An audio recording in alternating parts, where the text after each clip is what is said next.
Okay, I'm going to go a little more into the three treasures and hit some points of interest on that because I really didn't feel like I gave a good explanation the first time. First thing I want to talk about is chi. Chi isn't something that is that you can just drive. It's like a wet noodle. You draw it with your intention, yi, and that's pulled. It goes through your body because you're using, for a better word, your imagination or your mental focus to drive it where you want to drive it. And you start with a small circulation, and then once you've mastered that, you work to a large circulation, and then you change directions. And there's also reverse breathing and forward breathing, which is done using the diaphragm and the compression of the stomach. I want to get a little more into the Jing. Okay, now this is stuff that's inherited through your parents, and they could have a high Jing or a low Jing, and combined together, you get what you get. That's why I said it's a finite amount in the beginning. Some people are lucky and they have parents with very high Jing, so they have lots of energy and they're ready to go and they're motivated, and they have this great deal of energy and power to start with. And some have a lower, and that varies between person. And other things that affect that are stress, which draws the Jing out of your body, hard work, illness, worry, anger. Anger has a terrible effect on your liver as well, and this uses up the Jing. This is why it's important to replenish it by doing the Qigong, okay?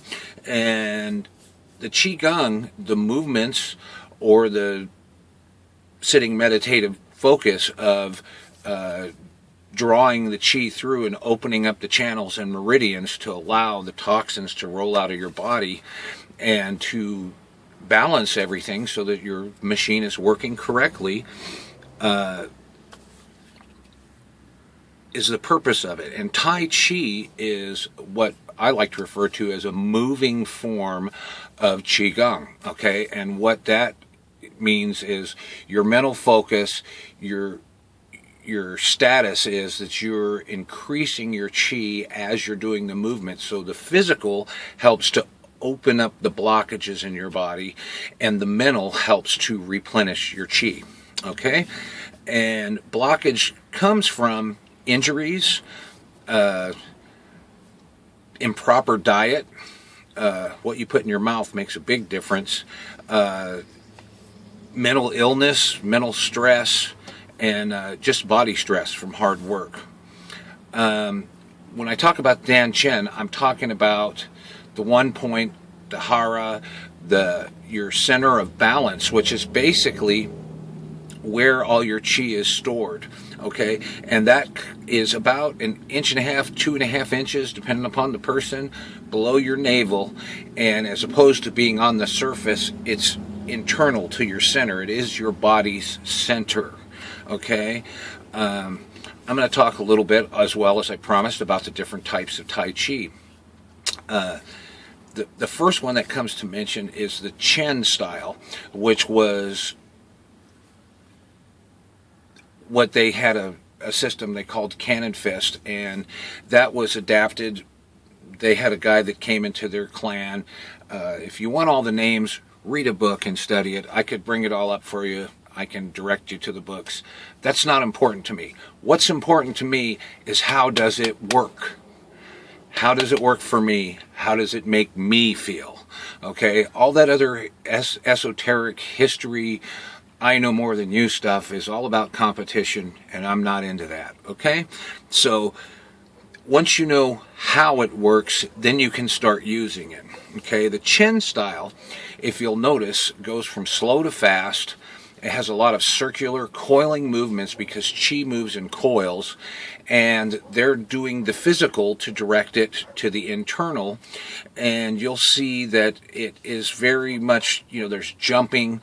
They came up with the procedure for reeling silk, which is doing the twists and turns, and there's a lot of shaking, and this is related to the older Shaolin styles from way back. And jumping. Gentlemen, quiet. Dogs are with me. And stop. A lot of the wushu styles you see are really based on Chen style, and with the big jumping and the acrobatics and stuff like that is extremely impressive. And these kids train from that from the beginning, from when they can stand.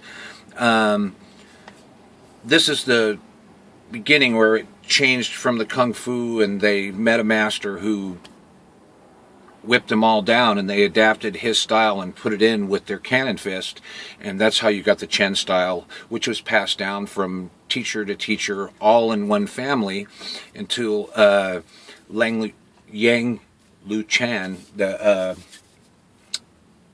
founder of the Yang style, whatever you want to call it, came and he studied with them, which was unusual because he wasn't a family member, and he developed the Yang style, which is the big circle, long forms that most people are familiar with, that is very slow, very even, long moves. There are actually three forms of that: a large circle, a medium circle, which is a little more energetic, a little faster, and then a small circle, which is all internal.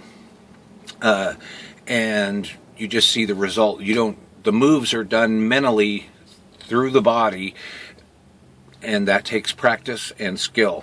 Okay, there's 24 forms, which we do in the short form, which they call the Beijing 24, and they're very low stances, and the body's held very straight, and posture is, head up, and the other forms are a little more movement, a little more swaying, and when you get to the end, it's, like I said, it's all inside the body.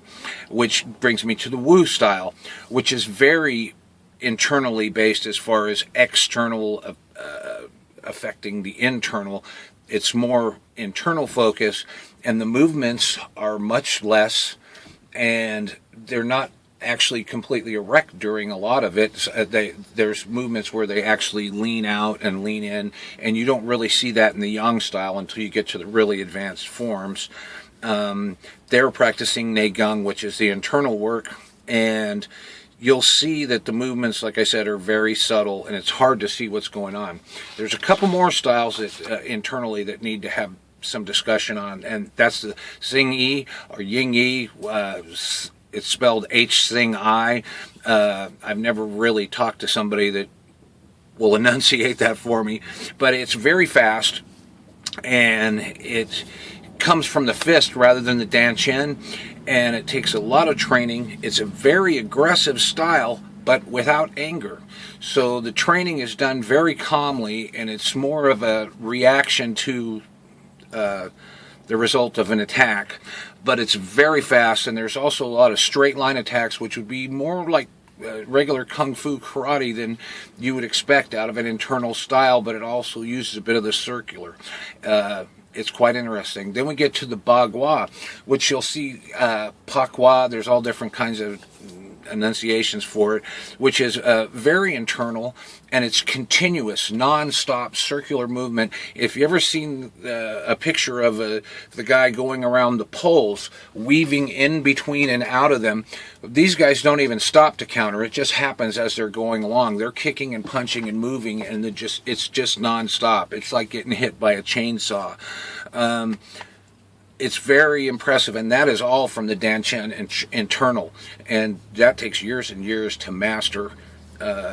If you ever get a chance to see a video of someone doing it, do it. It's very impressive. I've looked over it, read through it, checked it out, saw different instruction on it. I've actually seen some demonstrations in person, but it would take a lot of time to master that completely, and that's no lie.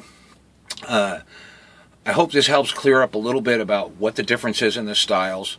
I find that from what I have learned and the styles that I have learned, that with the yang long form and short form, which most people start with so they can get the stance and get the postures, when we move into the medium frame, which is much like the Chen style, there's a little more energy going on, there's a little more speed, it's a little more combative, the medium frame yang. And then when you get to the small frame, it's a lot like the Wu style, as it's more internal and you're dealing with the result of the internal focus. And when the hand or the foot contacts, you're getting it all right there, complete focus of the chi.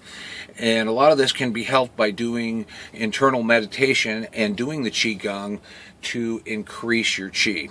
So later on, I'll get back to you about the 5 elements and how that affects your body, how the seasons work, how that affects what you eat, how that changes how your body performs, and some secrets of the Taoist style diets where yin and yang foods are mixed to create a balance for each time. It's a totally different balanced meal than what you get from the FDA.